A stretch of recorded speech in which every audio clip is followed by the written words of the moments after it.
Now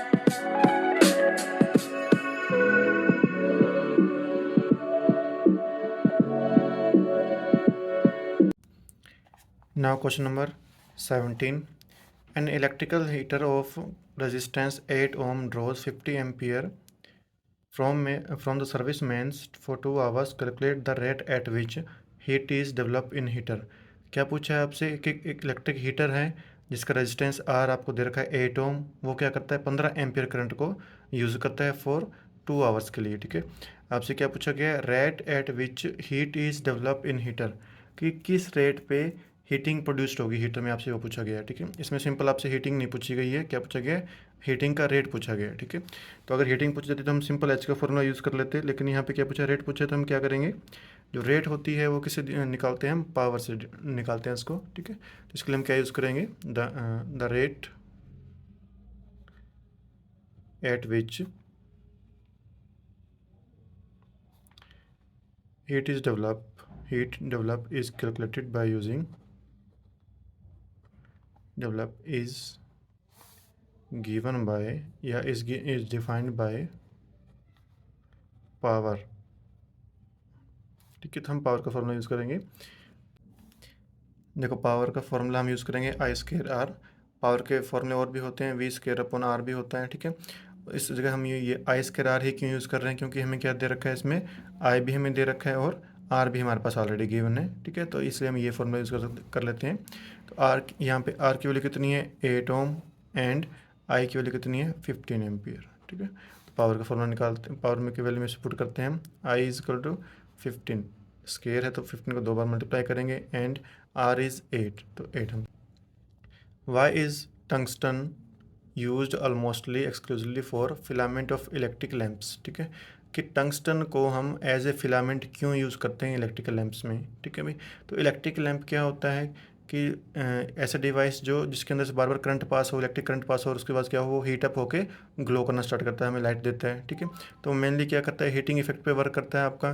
तो उसमें जो फिलामेंट या कंडक्टर जो हम यूज़ करेंगे वो ऐसा होना चाहिए जो जल्दी से हीट अप हो जाए और ग्लो करना स्टार्ट करे, और क्या हो कि वो फिलामेंट ऐसा भी होना चाहिए जो गर्म होने के बाद मेल्ट ना हो जाए। ठीक है, तो टंगस्टन के पास ये दोनों प्रॉपर्टी होती है, क्योंकि वो क्या आपका अलॉय है, उसकी रेसिस्टिविटी वैल्यू क्या होती है, हाई होती है, और मेल्टिंग पॉइंट भी क्या होता है आपका, हाई होता है, इसलिए हम क्या करते हैं, टंगस्टन में से यूज़ करते हैं। ठीक है, तो क्वेश्चन में हम क्या, आंसर में हम क्या लिखेंगे, filaments of electric lamps glow when heated by electric current, so filament must be made up of material which heat up and start glowing without melting. Tungsten have all these properties, hence it is used as filament due to high resistivity and high melting point. इसी का B part है आगे, why are conductor of electric heating devices such as bread toaster electric iron made of an alloy rather than a pure metal। ठीक है, क्या पूछा गया आपसे कि जो हीटिंग डिवाइस होते हैं, ब्रेड टोस्टर हो गया, इलेक्ट्रिक आयरन हो गया, ठीक है, उनका जो हीटिंग एलिमेंट होता है या कंडक्टर जो होता है उनके अंदर, उसके लिए हम अलॉय को यूज़ करते हैं, प्योर मेटल को यूज़ क्यों नहीं करते। ठीक है भाई, तो प्योर मेटल जो होता है उसकी कंडक्टिविटी क्या होती है, बहुत हाई होती है, मीन्स ये आपका कंडक्टर है। ठीक है, जितना करंट आप इसको दे रहे हो, क्या करते हैं, करंट को आगे आगे ट्रांसफ़र कर रहा है। ठीक है, और हमारे पास जो ब्रेड टोस्टर है और इलेक्ट्रिक आयरन है, ये किस पे वर्क करते हैं, heating effect of electric current.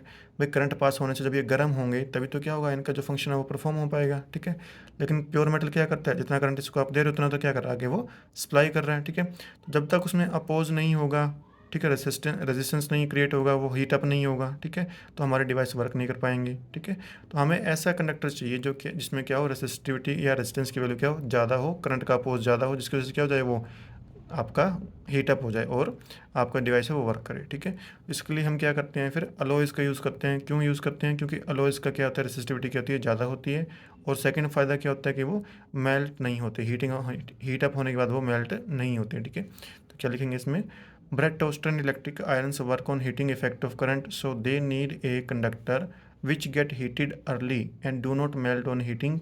This property is found in alloys due to their high resistivity and hence they are used as conductor. Okay. Next C part. Why is the series arrangement not used for domestic circuits? क्या बोला गया है कि domestic circuit जो होते हैं, bulb हो गया, आयरन हो गया, इनको आप अरेंज करते हो एक, ठीक है, तो आप इनको ऐसे सीरीज़ में क्यों नहीं यूज़ करते हुए, एक ये सेकंड ये ऐसे कनेक्ट क्यों नहीं करते आप इनको, एक लाइन में ही कनेक्ट क्यों नहीं करते, ठीक है। तो दो टाइप के कम्बिनेशन होते हैं, सीरीज और पैरेलल। सीरीज कम्बिनेशन में क्या होता है कि जो वोल्टेज होती है वो क्या होती है, डिवाइड हो जाती है, ठीक है। मीन्स जो करंट पीछे से आ रहा है या जो वोल्टेज पीछे से आ रही है बैटरी से, वो क्या हो रही है, डिवाइड हो रही है, ठीक है। तो उसकी वजह से क्या होगा भाई, मान लो आपकी तीनों की कैपेसिटी क्या अलग अलग है, किसी की 9 एम्पियर पे 9 वोल्टेज पे वर्क कर रहा है, कोई 10 पे, कोई 12 पे, ठीक है। तो करंट क्या आ रहा है इसमें, सेम आ रहा है, ठीक है।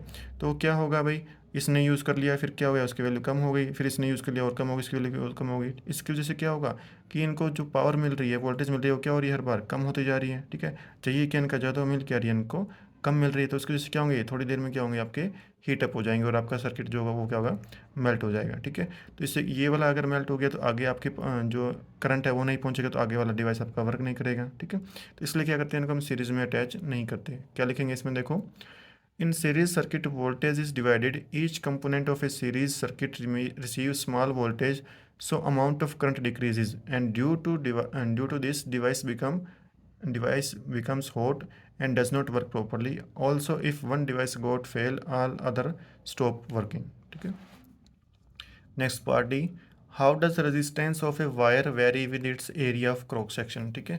रेजिस्टेंस के फॉर्मूले पे बहुत सारे क्वेश्चन आते हैं, आपसे इस क्वेश्चन में पूछा गया है कि रेजिस्टेंस जो होता है वो एरिया पे कैसे डिपेंड करता है, आपको बताना है, ठीक है भाई।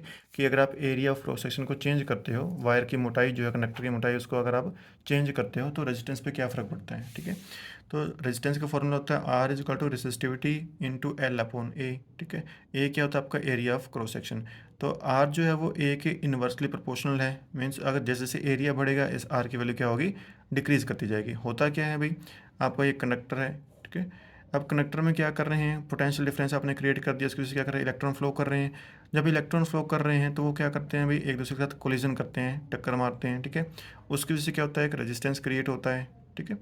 अब जो आपके इलेक्ट्रॉन्स है, अगर जो उनको एरिया है, जो स्पेस है, ठीक है, वो क्या मिलेगा, कम मिलेगा, ठीक है। तो वो क्या होंगे भाई, उनका कोलिजन जो है, ठीक है, वो भी क्या हो जाएगा, आपका कम होगा, क्योंकि वो क्या होंगे, थोड़े से अरेंज हो जाएंगे एक लाइन में, एरिया कम मिल रहा है उनको यहाँ वहाँ भागने का, ठीक है। तो उसकी वजह से क्या होगा, कोलिजन कम होंगे और आपका एरिया जो आपका रेजिस्टेंस क्रिएट होगा वो भी क्या होगा, कम होगा, ठीक है। तो आर की वैल्यू डिक्रीज हो गई। लेकिन क्या किया आपने, वायर की मोटाई को आपने बढ़ा दिया, ठीक है। तो अब उनके पास क्या है, एरिया ऑफ क्रॉस सेक्शन क्या है, ज़्यादा है, ठीक है। उनके पास एरिया क्या हो गया, ज़्यादा हो गया, ठीक है। तो एरिया ज़्यादा होने से क्या हो गया, उनका जो कोलिजन है जो वो दूर दूर हो गए, ठीक है, स्पेस ज़्यादा मिल गया, ठीक। कोलिजन क्या हो रहा है, कम हो रहा है, तो रेजिस्टेंस की वैल्यू भी क्या हो जाएगी, कम हो जाएगी, ठीक है। तो आप कैसे लिखोगे इस चीज़ को, resistance of wire is inversely proportional to the area of cross section of wire, as area of cross section increases resistance will decreases, ठीक है। Next, why are copper and aluminium wire usually employ for electricity transmission? क्या बोलते हैं, copper और aluminium wire को आप क्यों use करते हो, घर घर के जो आपके घर में इलेक्ट्रिक जो सप्लाई लगी होती है उसमें कॉपर और एल्यूमिनियम के वायर से क्यों यूज़ करते हो, ठीक है। तो क्या है भाई, कॉपर और एल्यूमिनियम क्या है, प्योर मेटल आपके, ठीक है। और मेटल क्या होते हैं, गुड कंडक्टर होते हैं इलेक्ट्रिसिटी के, ठीक है। जितना करंट मिल रहा है उसको क्या करेंगे, मोस्टली आपके ट्रांसफर कर देंगे। तो इसकी वजह से क्या होगा, वो आपके करंट का लॉस भी नहीं होगा और वो जल्दी से हीट अप होकर मेल्ट भी नहीं होंगे, ठीक है। तो क्या लिखोगे इसमें, because copper and aluminium metal are good conductor of electricity and have very low resistivity value, okay.